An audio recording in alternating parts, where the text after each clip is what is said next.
ब्रज के संत कुंभनदास अष्टछाप के प्रसिद्ध कवि थे। ये परमानंद दास जी के समकालीन थे। कुंभनदास का चरित्र 84 वैष्णवन की वार्ता के अनुसार संकलित किया जाता है। कुंभनदास ब्रज में गोवर्धन पर्वत से कुछ दूर जमुनावतौर नामक गांव में रहा करते थे।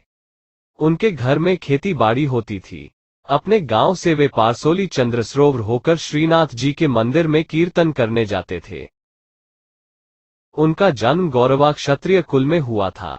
कुंभनदास के 7 पुत्र थे, जिनमें चतुर्भुजदास को छोड़कर अन्य सभी कृषि कर्म में लगे रहते थे। उन्होंने 1492 ईस्वी में महाप्रभु वल्लभाचार्य से दीक्षा ली थी। वे पूरी तरह से विरक्त और धन मान मर्यादा की इच्छा से कोसों दूर थे। एक बार अकबर बादशाह के बुलाने पर इन्हें फतेहपुर सीकरी जाना पड़ा, जहां इनका बड़ा सम्मान हुआ। पर इसका इन्हें बराबर खेद ही रहा, जैसा कि इनके इस पद से व्यंजित होता है। संतन को कहा सीकरी सो काम, आवत जात पन्हिया टूटी, बिसरी गयो हरि नाम, जिनको मुख देखे दुख उपजत, तिनको करिबे परी सलाम, कुंभनदास लाल गिरिधर बिनु और सबे बेकाम। कुंभनदास जी का जन्म गोवर्धन मथुरा के सन्निकट जमुनावतो नामक ग्राम में संवत 1525 विक्रमी 1460 में चैत्र कृष्ण एकादशी को हुआ था। वे गोरवा क्षत्रिय थे। उनके पिता एक साधारण श्रेणी के व्यक्ति थे, खेती करके जीविका चलाते थे। कुंभनदास ने भी पैतृक वृत्ति में ही आस्था रखी और किसानी का जीवन ही उन्हें अच्छा लगा। पारसोली में विशेष रूप से खेती का कार्य चलता था। उन्हें पैसे का अभाव आजीवन खटकता रहा, पर उन्होंने किसी के सामने हाथ नहीं पसारा। भगवत भक्ति ही उनकी संपत्ति थी। उनका कुटुंब बहुत बड़ा था, खेती की आय से उसका पालन करते थे। परिवार में इनकी पत्नी के अतिरिक्त 7 पुत्र वधुएं और एक विधवा भतीजी थी। श्रीनाथ जी के मंदिर में कुंभनदास नित्य नए पद गाकर सुनाने लगे। पुष्टि संप्रदाय में सम्मिलित होने पर उन्हें कीर्तन की ही सेवा दी गई थी। कुंभनदास भगवत कृपा को ही सर्वोपरि मानते थे। बड़े से बड़े घरेलू संकट में भी वे अपने आस्था पथ से कभी विचलित नहीं हुए। श्रीनाथ जी के श्रृंगार संबंधी पदों की रचना में उनकी विशेष अभिरुचि थी। एक बार वल्लभाचार्य जी ने उनके युगल लीला संबंधी पद से प्रसन्न होकर कहा था कि तुम्हें तो निकुंज लीला के रस की अनुभूति हो गई। कुंभनदास महाप्रभु की कृपा से गदगद होकर बोल उठे कि मुझे तो इसी रस की नितांत आवश्यकता है। महाप्रभु वल्लभाचार्य के लीला प्रवेश के बाद कुंभनदास गोसाई विट्ठलनाथ के संरक्षण में रहकर भगवान का लीला गान करने लगे। विट्ठलनाथ महाराज की उन पर बड़ी कृपा थी। वे मन ही मन उनके निर्लोभ जीवन की सराहना किया करते थे। संवत 1602 विक्रमी में अष्टछाप के कवियों में उनकी गणना हुई।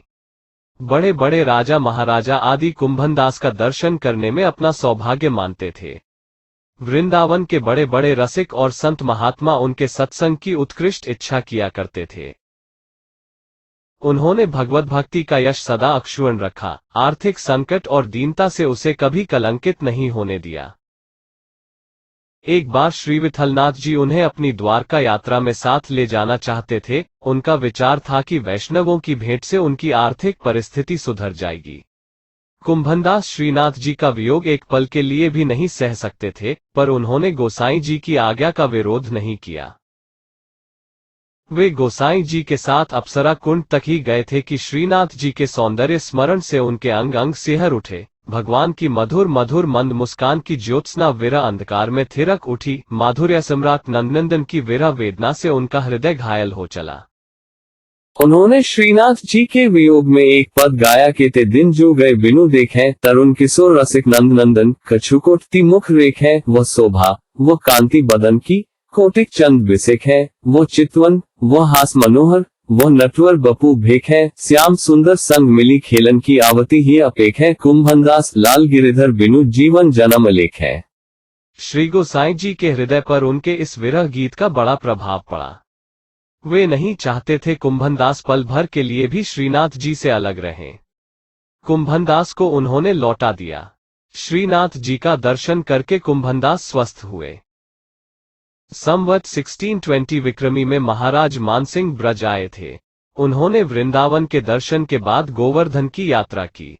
श्रीनाथ जी के दर्शन किए। उस समय मृदंग और वीणा के साथ कुंभनदास जी कीर्तन कर रहे थे। राजा मानसिंह उनकी पद गान शैली से बहुत प्रभावित हुए। वे उनसे मिलने जमुनाव तो गए। कुंभनदास की दीनहीन दशा देखकर वे चकित हो उठे। कुंभनदास भगवान के रूप चिंतन में ध्यानस्थ थे। आंख खुलने पर उन्होंने भतीजी से आसन और दर्पण मांगे। उत्तर मिला कि आसन घास पड़िया खा गई, दर्पण पानी भी पी गई। आशय यह था कि पानी में मुख देखकर वे तिलक करते थे। महाराजा मानसिंह को उनकी निर्धनता का पता लग गया। उन्होंने सोने का दर्पण देना चाहा। भगवान के भक्त ने अस्वीकार कर दिया। मोहरों की थैली देनी चाहिए। विश्वपति के सेवक ने उसकी उपेक्षा कर दी। चलते समय मानसिंह ने जमनुवतो गांव कुंभनदास के नाम करना चाहा, पर उन्होंने कहा कि मेरा काम तो करील के पेड़ और बेर के वृक्ष से ही चल जाता है। राजा मानसिंह ने उनकी निस्पृहता और त्याग की सराहना की। उन्होंने कहा कि माया के भक्त तो मैंने बहुत देखे हैं, पर वास्तविक भगवत भक्त तो आप ही हैं।